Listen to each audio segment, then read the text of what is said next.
Hey, it's MK, and I am back joining Mixed Media Frenzy Friday again. This is the layout that I will be trying to recreate, and a few of the supplies that I have chosen are some rose thickers. There are kind of puffy thickers that are a pretty peachy color. I also have a medium-sized doily right here. I picked it up off of Etsy.com. And then I have two pieces of the same Wedgwood 49 and Market paper. I just took one and ran it through a embossing folder to get a different effect on it. And then I also picked out some enamel dots from Coco Vanilla's More Than Words collection. There is my uber yummy photo that I will be putting on my layout today. I also have from Cheeky Studio, I apologize, is Latte Love. And I picked out a few of the elements. Now, I already cut off the really uber wide border, except for I left one so I could show you guys how wide that border was and the difference that it kind of makes. I also have this fall coffee mug from Some Assemblage Required. Yes, and I will be backing that as well. And then I decided, I also have my gold pen from Close to My Heart. I am so glad that this one is about ready to be done because the others are terrible. Now I have gathered twigs, ground espresso, and what is that one? It's upside down. Vintage Photo Distress Inks for my stamping today. And then the stamps that I have picked out are all my coffee rings. I had no idea I had this many coffee rings in my stash. So I have one from Kaiser Craft. This one here is from Close to My Heart. I have another one from Bo Bunny. Now this one probably isn't a coffee stain, but it certainly looks like one, as well as one from Stampin' Up! That is a nice medium size. And then I pulled out this one from Wild Whisper, but I'm not really sure if I'm going to use that one or not. And I have two from Altenew. This one right here that is in their Distressed Frames collection, and then this one here from their But First Coffee collection. All right, so now I'm going to go ahead and go into super fast mode because this video would have been a million times long if I left it in regular speed, but I am going super, super fast just so I can put in all of the process instead of, hey, I stamped and then skip over to the end result. These videos are only so long before people start not even paying attention to them. So I decided that, I was going to go ahead and put this in fast forward so you can see the whole thing, which is just me basically stamping the stamps, conditioning the stamps, pulling the stamps off the carrier sheet for the first time, so on and so forth. Now, when I do a random stamping like this, which is what some of the companies call it, I actually start off with the largest stamps possible.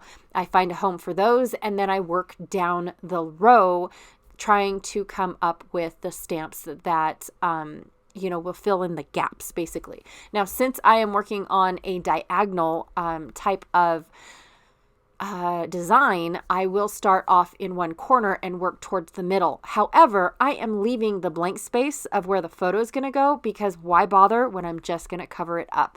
It's a lot of extra effort that I just don't really think will be needed.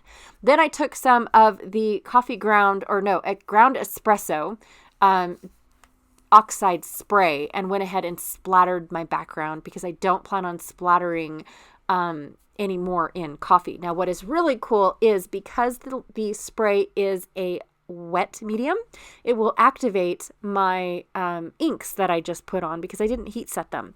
And so it's kind of cool. Now I've got a bunch of different browns going on, and they do look like old stains and new stains and so on and so forth. All right, so I am backing my coffee die cut, or I should say cut file from Some Assemblage Required with the Wedgwood paper that went through the embossing folder. And then I was going to cut down my photo, and I cut off a portion of the bottom because for some reason my printer put a spot down there that was unattractive, and so I trimmed it off a little bit more. I had to go into my stash because I clearly forgot the rest of the cup. I was so focused on the little warmer going around, or whatever that protective piece is called, going around the mug, that I totally forgot I needed to do the rest of the cup as well. So I pulled papers out of my to-go bag, which is where I usually reach first before I go into my 12 by 12 cardstocks. And then I pulled out this round that I had, this brown round cardstock that I had left over from a layout ago that I did a few weeks ago, where I cut a giant circle and I used the other parts, but I never used the circle. So I get to use it here for the lid as well as my photo mat. Yay.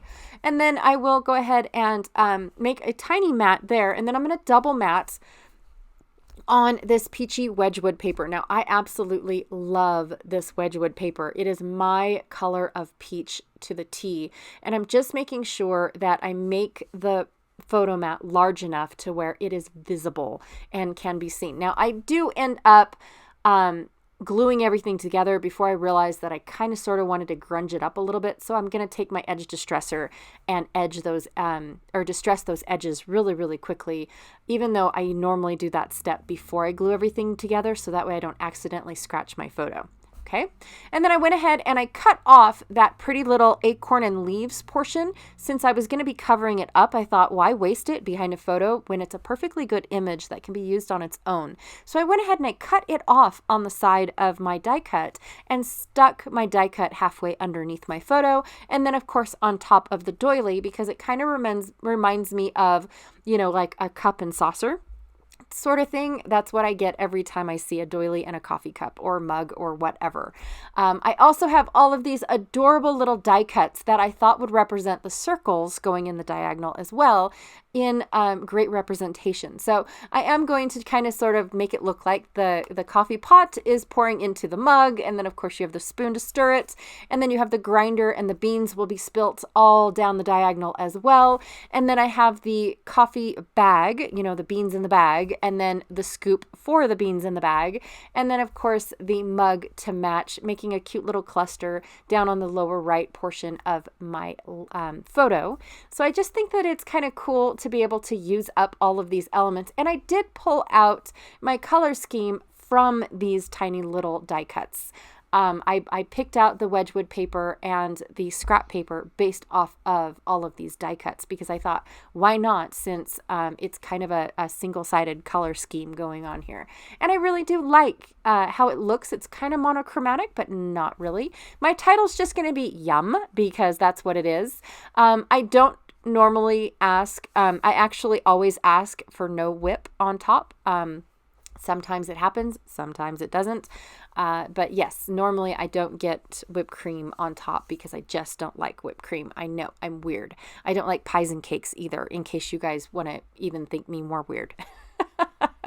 All right, and to represent that little tear that is off on the side, I went ahead and I stamped a couple rings over there. So that way when I do tear it out, it kind of looks a little grungy over there. And then I'm going to take that same embossed paper and put it behind and kind of scuff up all of the areas. I want it to look really, really rigid, but I didn't want it to be like torn back like in the sketch or in the layout. And then I'm going to tuck my coffee mug and saucer in that little area there as well. And of course, I am going to put these cream colored enamel dots and hearts all down my diagonal as well. You can't really see them. They're not really visible, but they're shiny. And so it'll draw the eye when the light hits them. I know, I'm like, if the light hits just right. No, I'm just kidding. But it's seriously, that's basically how it works. Well, then I was putting these down and I thought, you know what? I need sequins. I need sequins.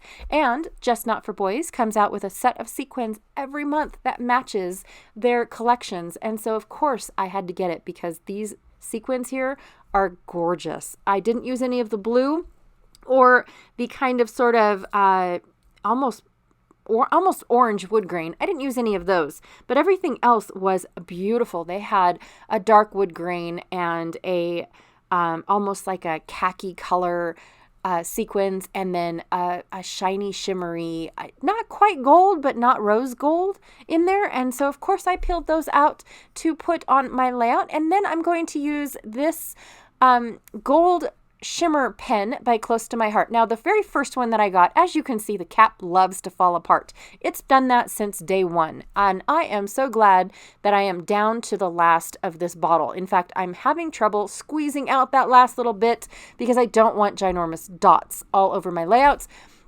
And I finally give up here in a minute, and I went and I got my brand new one. And they redid the cap design, which is 110 times better than the old design. However, I get a little excited with how much gold, and bloop, there it goes. Now I have all these big, huge gold blobs all over my layout. And when they dry, they leave a little bit of a ring around. So what I'm going to do is I'm going to take all of those gold sparkle spots and spread that out over the wet spot that you see, and then it won't be as visible. So they'd be a little bit bigger than what they were, because that's what I was trying to avoid. But anyways, I still love it. I like how it turned out. I don't get to do coffee layouts very often, and so when I do, I try to have fun and make a mess, because there isn't a day that goes by when coffee isn't messy. It's either getting it out of the coffee pot or making it from the coffee pot, or, having it on my desk. I always have a coffee ring. All right. Be sure to check out everyone else that is playing along with Mixed Media Frenzy Fridays. I cannot wait to see their interpretation of this layout. I wonder if all of them are going to be doing rainbows as well. I myself struggle with rainbows very, very much. I avoid them at all costs, but I do love a good rainbow layout. They bring me so much joy when I get to see others make them. All right, be sure to check out everyone's link down below in the description when you hit the either down arrow or show more button. And I will see you guys all later. Bye.